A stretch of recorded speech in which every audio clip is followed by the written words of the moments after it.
Hey everyone, welcome to Unity. The class I'm teaching is switching from GameMaker to Unity for the second half of the year because of reasons. So sorry for anyone subscribed, hoping to see some more GameMaker videos, hopefully again in the future. But for the time being, short term, there's going to be a bunch of Unity videos popping up. Today's is just an introduction video. We're going to talk about the Unity editor, which is basically all of this junk right here. I am not a Unity expert. I wouldn't even describe myself as intermediate. Beginner still? I don't know. I played with it a bit, but not too much. Excuse me.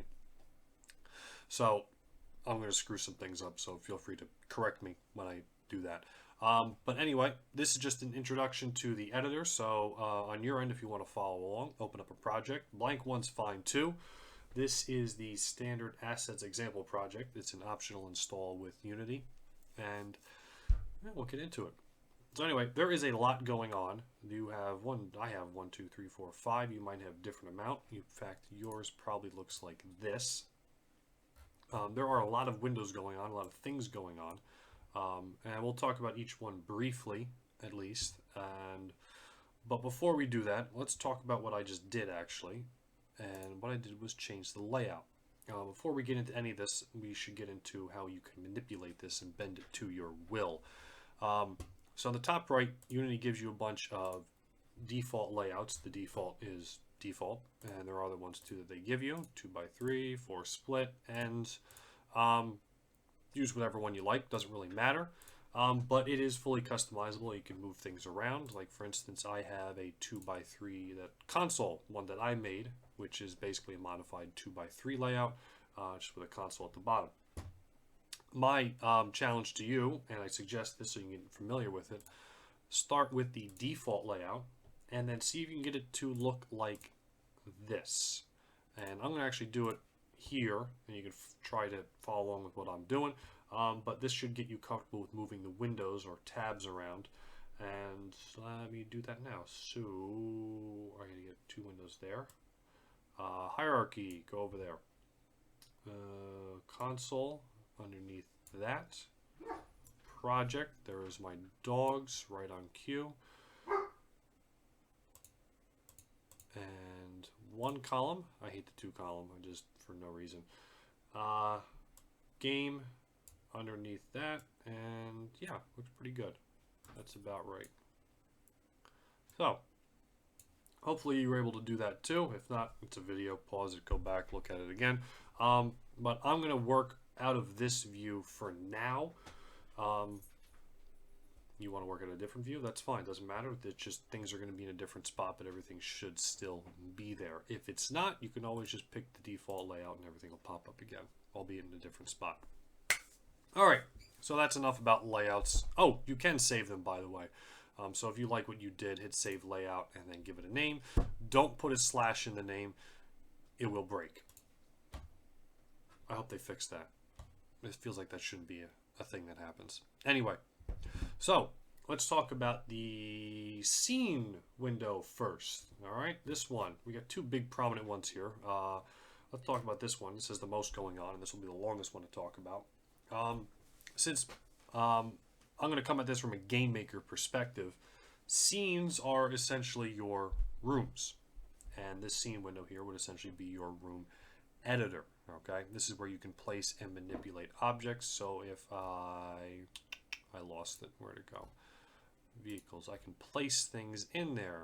So if I place an aircraft fuselage, I can't talk. Aircraft fuselage, there it is. I can also create things. There's a cube. Hooray. Where'd it go? Cube. Where'd my cube go? I think it's underground. Where the hell is it? I have no idea where it is. How come I can't see it? I think it is underground. There it is. Got it. Anyway, you can place things in there, and this is how you basically set up your room, or your scene. Sorry. Slip of the tongue. Now, how do we navigate this thing? Up here is what they call your scene gizmo. It basically shows you your orientation in the room. So the x-axis is kind of pointing back and to the left a little bit, y is going straight up, and your z-axis, remember this is 3D at the moment, is going kind of towards you or back and to the right. Okay, and if you click on these different arms, it rotates it. Why are those waypoints highlighted? Oh, I'm in the AI one. I don't want to be in that one. Too much stuff going on. Don't save. Ignore what I just did. If you click on the different arms, it'll rotate the view around and show you what axes are visible. So in this case, the y-axis, you're up and down, is up and down, I should say. Z is going left to right. Your X is basically invisible. It's kind of coming at you and away from you. It's, you know, this way. I don't know. I don't know how to describe it. But if you flip it now, it's just Y and X. If you go underneath, you know, that you get the idea. Okay. If you click on the box in the middle here, the other useful thing, depending on what you're doing, is it switches from, you can see underneath, perspective and isometric, also sometimes called orthogonal, and depending on where you are in GameMaker, you're going to hear it referred to as one of those two things, isometric or orthogonal. The difference between the two, as you might be able to pick up on, is perspective. Well, that's reality, basically. Everything converges on the horizon. Things that are far away look smaller. Things that are closer look bigger. Orthogonal, oops, I didn't click on it, flattens everything. So no matter how far away it is, everything looks exactly the same. And to give you an idea, here are the rings. Those rings are huge. That's because they're exact size. If I switch back to perspective, that's how far away they are. Well, they're far away, so they look smaller. Isometric, everything's flat. So depending on what kind of game you're making, that camera angle might help. Now keep in mind, nothing is changing down here, which is the window we'll get to next. This is just how it looks to you as like a preview. Okay, this is not final. Okay. There is also the 2D button, which basically puts everything in 2D. It hides the Z-axis, and it's just X and Y, and then everything is orthogonal. So there's your ring, all nice and big because, yep, it's 2D. And that's helpful for 2D games. Just to give you an idea, here is a 2D game, or 2D scene. And right now I'm looking at it in a 3D sense. It's very flat because, well, it's a 2D game, and they're using sprites. And sprites have no depth. But if I flip to 2D, now it looks a little bit more familiar. Kind of like the room editor in GameMaker. Okay, so that's that. I want to go back to my aircraft here, and we're going to take a look at some of the other tools that you might need to get around in here. Everything is up here. There are 5 buttons up here. Leftmost one, the hand tool. Not much to talk about there. For navigating the scene. Safe bet if you don't want to accidentally screw with something. So this way, no matter where I click or what I do, nothing changes, just my view in the room. So good for navigating. The other ones are your move, rotation, scale, and then combo, or whatever they want to call it. I don't know. I'm calling it combo. Your move one does exactly what it says. So if you click on something, it gets highlighted, and these 3 arms pop out, one for each axis, and you can move it. So by clicking on the arms, you can do your X, Y, and Z movements. And if you click on the box itself, you get kind of a free form. Keep in mind, 3D space, your monitor's in 2D. So if you look down here, despite how I'm dragging this, I can't get full control over it. Okay, I'm basically just moving it left and right, up and down, which translates here, but I'm not getting 3 axes of, I'm not getting full movement.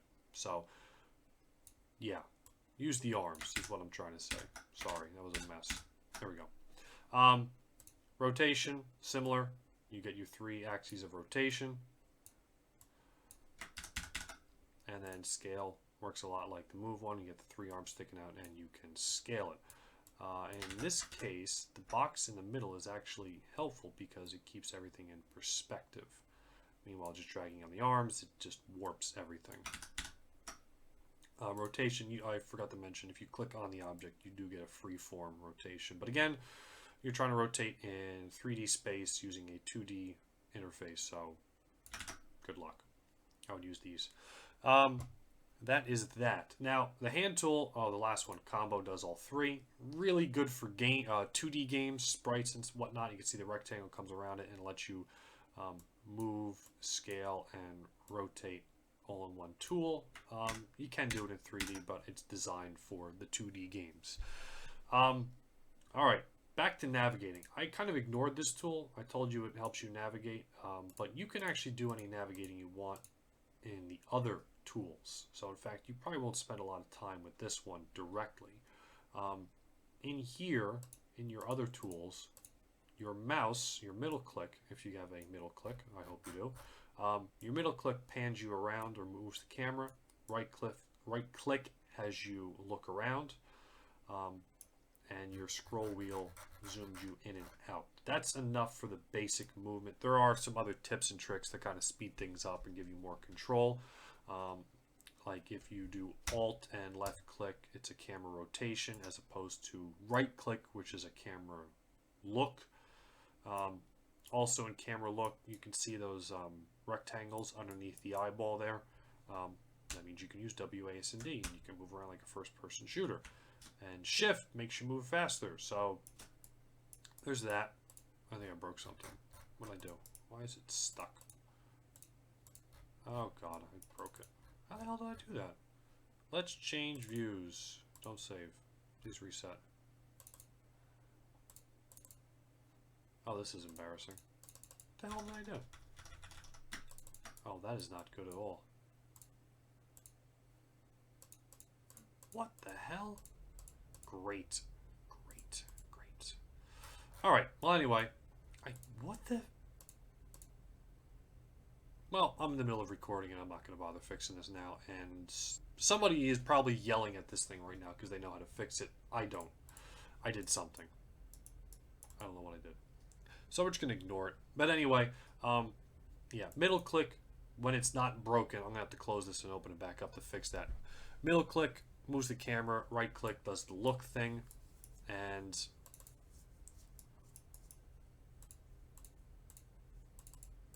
my God. Well, I really did a number on this thing, huh? Oof. Oh well. Yeah, middle click pans, right click looks, scroll wheel zooms. There are some other ones that you can do, but that's basically it. Okay, and luckily for me, that's done with the scene editing. We're just gonna move on from there. Game window up next, down at the bottom here. Don't worry, this is the long one. Game window and everything else is pretty much a lot shorter. Game window, very simple. This is what your game looks like in a published state. So this is how the game would start if I were to play it. Oh, and we can play it. Let's do that. So I have it muted, but there is... and you can play your game. Now the big advantage to this over GameMaker, which I like, is I believe this is how they would describe it. Unity compiles on the fly. So normally I know in GameMaker I always hated it when we had to run a game and there was a lot of assets. The compiling took a while, especially if we were backing up on our network folder, so every time you compiled it and made a backup and you're waiting for the backup to finish. This thing compiles on the fly, so you just hit play and it plays. And on top of that, there are some nice options so you can see what the game looks like in different monitor aspect ratios or resolutions specifically. So 5x4, I don't know, I've never even seen a 5x4 monitor before. So if you got a 4x3 resolution, see what it looks like, 16x10, 16x9. And that's nice for preview purposes. You can scale things, so if you want to, I don't know, do something. There is also a way to maximize it. If you right click, you can maximize. There is also this maximize on play, but that only works when you're going to hit the play button. So with that activated, hit play. It's huge. Okay. Very nice. Next up is hierarchy. Hierarchy is simply put just everything that is in your scene, which we can't even look at it. Oh, it fixed itself. Oh, good. That's handy.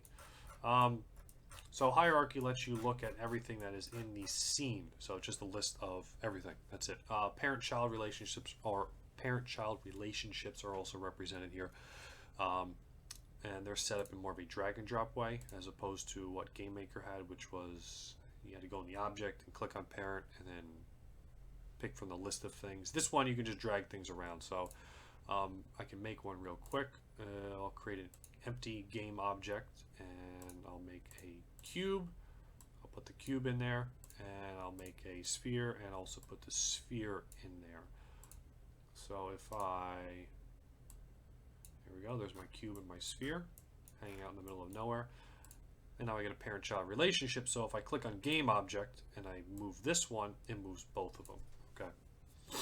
So that's your parent-child relationships, at least basic version of it. And that's the hierarchy. Oh, other useful thing, if you click on something, like the aircraft jet, and then move your cursor over to the scene view and hit F, it jumps right to it. So very handy for bouncing around on in your scenes.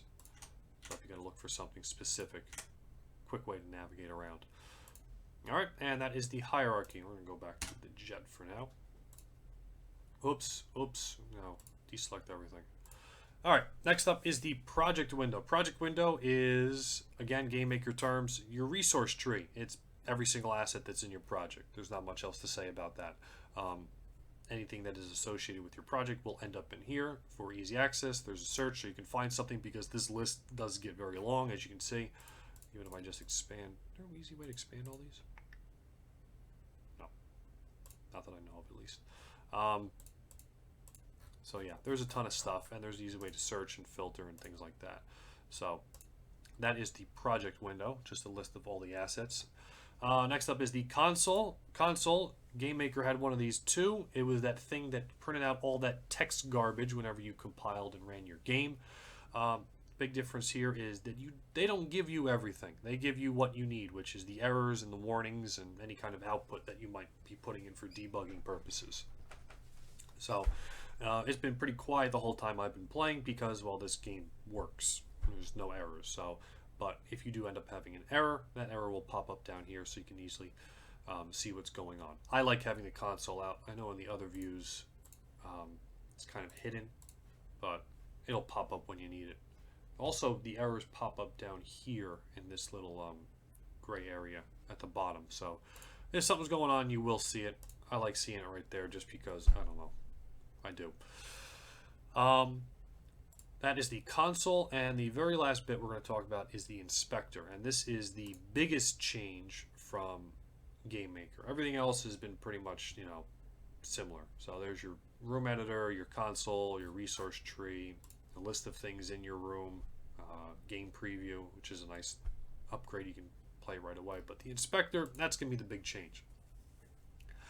In GameMaker, what you did is you created an object, you gave it a sprite, and then you did the programming with events and actions, and you can go above and beyond there. You can use scripts and paths and things like that. But basically, everything was events and actions. That was the bulk of it. In Unity, it's a lot different than that. Things are modular. I guess would be a good way to describe it. In GameMaker, every single game object has components. So this is the game object I made before to show off parent-child stuff. In this case, the game object, and all of them have this, it comes with a transform component, which basically tells you its position, rotation, and scale in the scene.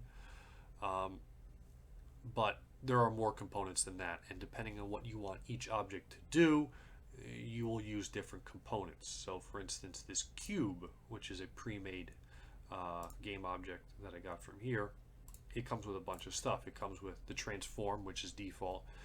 It also comes with the mesh filter, which is there for 3D objects to give it its, I don't know, you can think of it, here I'll do this, wireframe. Basically gives it this. A box collider, which is there to detect collisions with the cube itself. Let me bring the cube up on the screen just for reasons. There's the collider, which basically shows it what it will bump into, and then there's the mesh renderer, which will basically just have it show up. The mesh filter is basically just there for, I don't know, blueprint purposes, but the mesh renderer is actually what it shows up as. If I uncheck that, you can see it's gone, and then yeah, the collider is that green, that extra green that shows up there. So you will get different components, and on top of that, besides just these, there are, like, if we go to the, I don't know if I have a good one here off the top of my head. Here we go. Mobile tilt control rig.